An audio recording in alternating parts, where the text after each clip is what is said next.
Hi, my name is Iona. Welcome back to another heavy dissection of the world of literature. Today we'll be diving into the midst of young adult literature, a recent addition to the library shelves that only began to emerge in the mid to late 20th century. This group of literature was pushed forward to try and navigate the emotions, experiences, and issues within the blurry line of post-childhood and pre-adulthood. Young adult literature is targeted towards a very fuzzy 12 to 18 age bracket that works to bring characters and stories alike that readers can relate to and try to configure their own coming of age and transitions to adulthood. The stories that emerge from the young adult literature world are no more than stories at the surface. Tales of a girl who can shoot arrows, a group of hair product enthusiasts, or a vampire with a heart for his meal. However, beneath the surface there is a lot more. Warm Bodies, a young adult novel published in 2010 by Isaac Marion, is a perfect example of just this, learning to not judge a book by its cover and to instead see the world in the pages and the pages in the world. So, what is Warm Bodies about? Well, Warm Bodies is a post-apocalyptic tale set in the eyes and narrated by none other than a zombie. This walking carcass named R has lost the remaining sounds of his name, among all other memories of his past human life, to the infection that controls this new world. R walks around mindlessly, literally, roaming the zombie-infested airports and street walks alongside his nameless counterparts on their sole journey of finding food. One particular day on a lunch rush, R and his pack encounter a group of living humans, and R eats the brain of one of the members, a young guy called Perry. In this world, the brain is the cherry to the ice cream, granting the eater the experience to relive the memories of the eaten through their own set of eyes. R is consumed with both the physical and emotional body of this person, which opens a forgotten door of emotion and humanity throughout the story. To top things off, R breaks away from his meal with another member in tow, a girl named Julie who begins to hit it off with our cold-veined narrator. On a journey of love, pain, and loss, R finds himself torn between two worlds, two states of being, and knee-deep in the fuzzy grey area between life and death. Although a specific age for R is not clearly given, it is heavily hinted that R is in fact a young adult, through his clothing and a statement made by another human who encounters him in the book named Nora, who describes him to be in his late teens to early 20s. This already indicates that the novel is steered towards a young adult audience. The majority of young adult literature will do just this, framing the protagonist as a young adult as a simple step one to engaging with the desired demographic. The best way to measure how successful engagement with the audience really is to take a look at the reviews and the critics' scopes. Warm Bodies is a bestseller with high praise across the young adult literature platform. Professional critics and the general public alike have praised Marion's clever use of symbolism to highlight real societal level issues for the young adults of the world. Magazines such as Time, Los Angeles Times, and the New York Times all pitched in with praise for the complexity of this narrative, collectively describing it as multidimensional, insightful, an inventive charmer, and a bending of romantic schmaltz, horror, cheese, and an achingly sincere body. Stephanie Meyer, the author of Twilight, another popular young adult fiction, commented, "I never thought I could care so passionately for a zombie. The most unexpected romantic lead I've ever encountered." Collectively, the reviews for this Walking Dead love story have been very high, the general public even pitching in with just under 100,000 votes for a 3.92 average rating on Goodreads. Isaac Marion seemed to have hit the nail on the head engagement-wise, and just like the reviews panned out, there was more to it than the zombie love story seen at the surface. In fact, the entire Warm Bodies story is layered head to toe with themes of the modern world around us, themes of life, death, loss, segregation, discrimination, separation, past, present, love, hate, forgiveness, change, upon many, many more. The two worlds of the living and the dead are a strong set of symbolism for just about any group in society, whether that is the separation and coming together of races, genders, cultures, social groups, and more. Addressing themes like these are all too common and important in YA literature. Maria Nicole Jiva from Cambridge University fused together her background in neuroscience and literature to draw connections in what young adult authors have been reflecting in their novels for years. She wrote that according to laborious scientific brain research, adolescents were still developing actions such as planning, synthesis of information, decision-making, as well as the ability to take other people's perspectives over strong emotions. Therefore, drawing in themes such as these, as well as attention to self-knowledge and sense of identity, not only keeps the reader more engaged, but helps them relate to the story.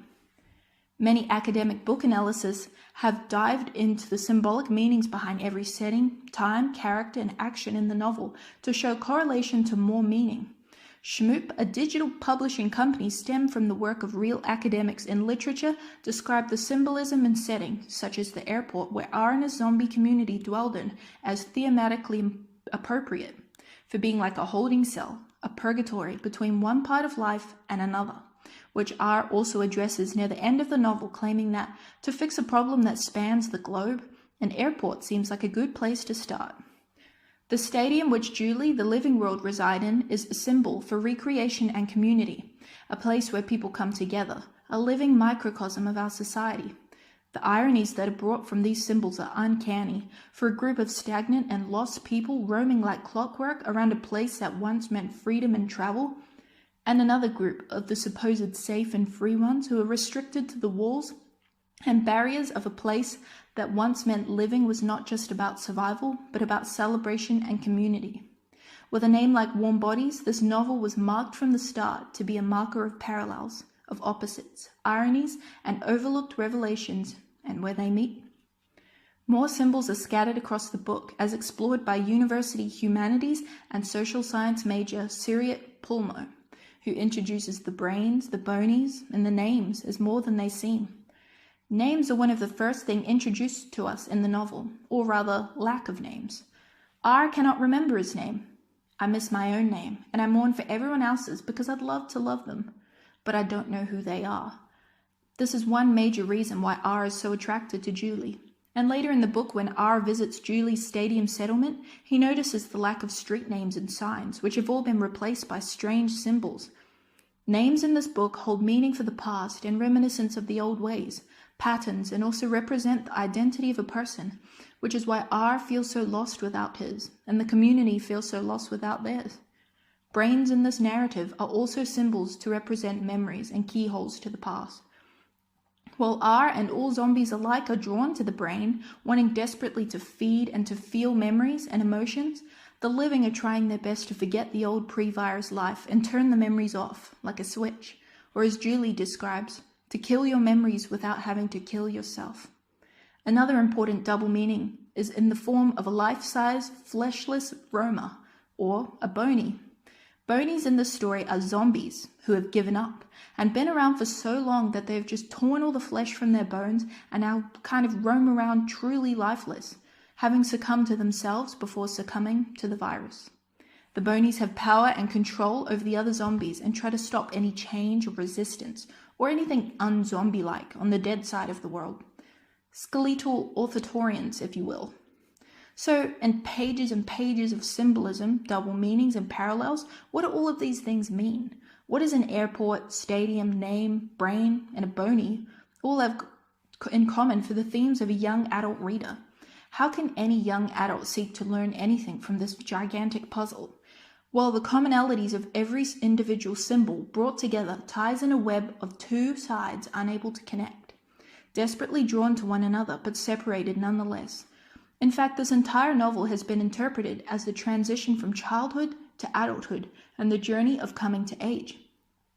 The blurry line between life and death is much like the one between childhood and adulthood. It's a layered cry out for the children who are behind their barriers, afraid to move forward and to explore past their patterns and set communities. Communities where the rules tie down to the dress codes and eating patterns and schedules. We have to remember everything. If we don't, by the time we grow up, it'll be gone forever. And a cry out to those entering adulthood who are not yet ready, afraid to walk to the stagnant clock-like beat of a black and white drum. Those who fear the regulations and control and lack of freedom in an age where it should be the most freeing of all. Those young adults who cannot bridge together their two worlds to move on from their childhood memories and are in constant reminiscence of the better times. I eat the brain, and for about 30 seconds I have memories. Then it fades, and I get up feeling a little bit better, a little less dead. But in the end, when Julie and R come together, despite of these fears and despite of these barriers, they can see change and union of two worlds, and most importantly, they can see a future. Wanting change is step one, but step two is taking it. This is so incredibly important to young adults reading this in a time where change can be the scariest thing in the world, perhaps even scarier than zombies. Power and powerlessness is extremely prevalent in the construction of themes, characters, and events in the story. Roberta Trites, a groundbreaking young adult critic, highlights the importance of this narrative strategy, expressing that without experiencing gradations between power and powerlessness, the adolescent cannot grow. With the contrasting characters and warm bodies comes difference in power and control. R is completely powerless over his emotions, his actions, his hunger, and his surroundings. He cannot muster any will against the flesh-eating virus that he carries to act on any of the budding impulses he harbors for humanity and for freedom. However, the surviving humans are also in a position of powerlessness, just of different shapes and colors. They are also controlled by this virus in the ways that they can live. They are unable to live to their fullest, controlled by the desperation to survive, to fight, to seek food, shelter, safety, and to hide. Both parties are sparring against the virus that holds all the power, but focusing their frustration on the other party. When people forget what the underlying cause of the pain actually is, the bigger picture, they in turn peg against one another. When these two groups come together, they gain a new sense of control and power over the virus, showing how they can move forward and move past the chains that limit them, and that takes power away from the virus. This raises themes of change once again, which can be substituted into any struggle a reader might be having within themselves or their surroundings to inspire the will to move forward. The way in which Isaac Marion delivers these messages are extremely well thought out and put together. The deliverance of these themes, issues, meanings wouldn't have been as powerful, say, if we saw them through the eyes of Julie. The importance of narration and point of view in Warm Bodies is so strong, warping the perspective of how we see and perceive themes and how we can empathize with the zombie side of the world. It's hard to imagine the bridging of two worlds when you aren't a zombie, and everything we see in the movies tells us to aim for the head and run. By framing us in the dead shoes of R, this transition is made a lot easier and also engaging and different. Every detail and conversation ties together to truly rip the zombie exterior from this novel, revealing raw elements of material that can be used to inspire young adult readers everywhere. Yeah, it's about zombies, it's about love, and about an ended world, but it doesn't stop there, and of course not. Young adult readers should celebrate the world of YA literature and the complexities of reading between the lines. Books like these are paving milestones for all kinds of issues in the YA communities around the world and providing the ammunition to be able to inspire change. Besides, if that doesn't all work, who doesn't enjoy a good zombie book? Thanks for listening today, and I hope you leave this experience feeling warm. Tune in next week for a step into the shoes of Gothic literature.